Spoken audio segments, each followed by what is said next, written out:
Hey everybody, this is Michael Hirsch, computer science teacher at Tri-West High School, and I'm just going to take a little bit of your time today to talk about Google Sites.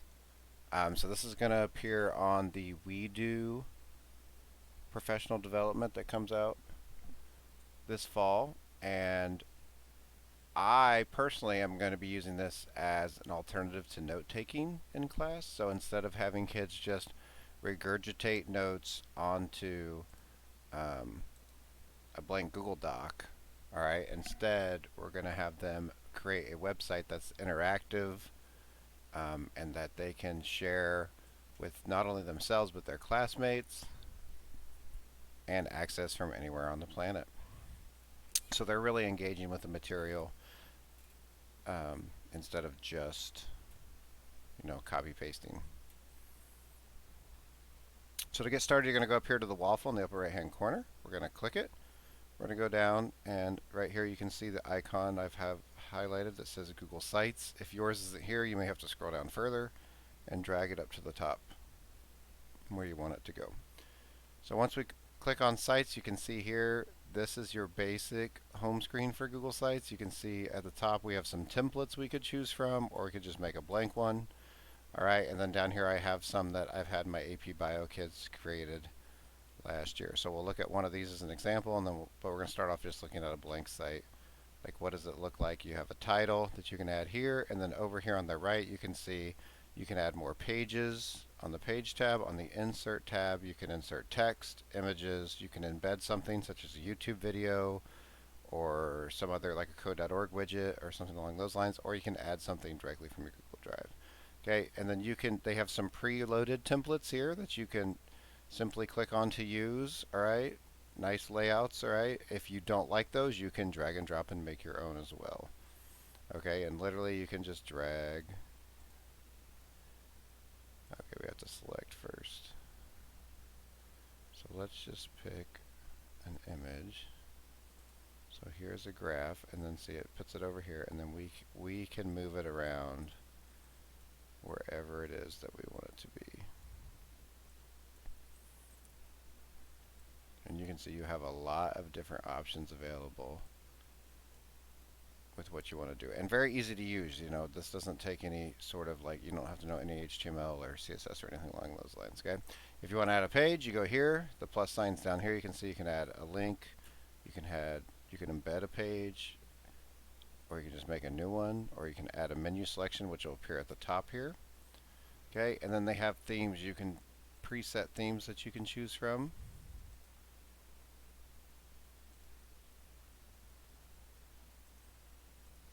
That one's pretty good. I like that. And then see here, you can change the image. You could try something different. So on and so forth. Don't know if I have anything here to put on. But anyways, everyone gets the gist. So let's go back to the main page and let's look at an example. So here's one that my students made. It wasn't this year. It was actually the year before. All right, and you can see, so this is Unit 8 and AP Biology, which is ecology. All right, and they had to put down some of these basic sections from their notes onto this website. Okay, and you can see here, so they have a title for population properties, and then we have a lot of information about populations. This is something that would normally appear in their notes section, right? And then over here, you have them explaining, all right, the difference between clump pattern, uniform pattern, and random pattern. Okay, so you can see clumped, uniform, and random. All right, then we get on to the next section. They're talking about population growth. We have a nice graph. We have vocab words, all this stuff. It's a little bit visually appealing. Um, could they have done a better job? Maybe. But the organization looks really nice. We keep going down. The 5 types of species interactions are right here. Okay, and we're talking about how they survive in communities. And then we keep on going, and we get to see an example of a food chain. All right, and so on and so forth. Down here, the biomes, this layout is really nice. Okay, so they're creating this. All right, and remember, this is in lieu of notes. You could also do, like, instead of like a study guide, you could have make a study guide on here.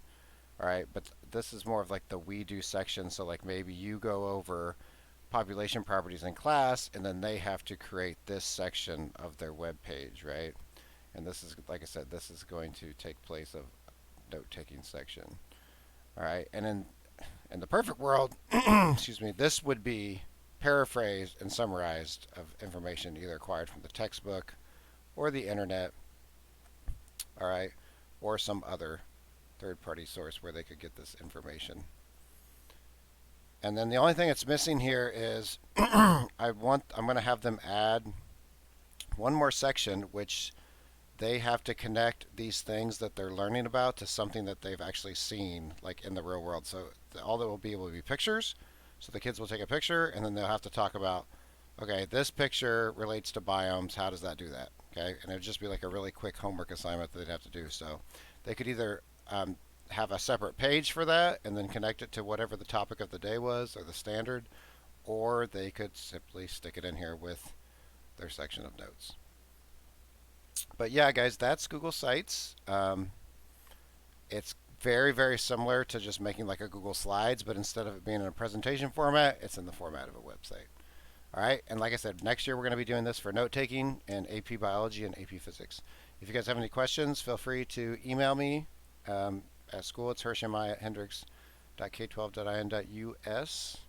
Otherwise, we'll look forward to seeing you on the next video.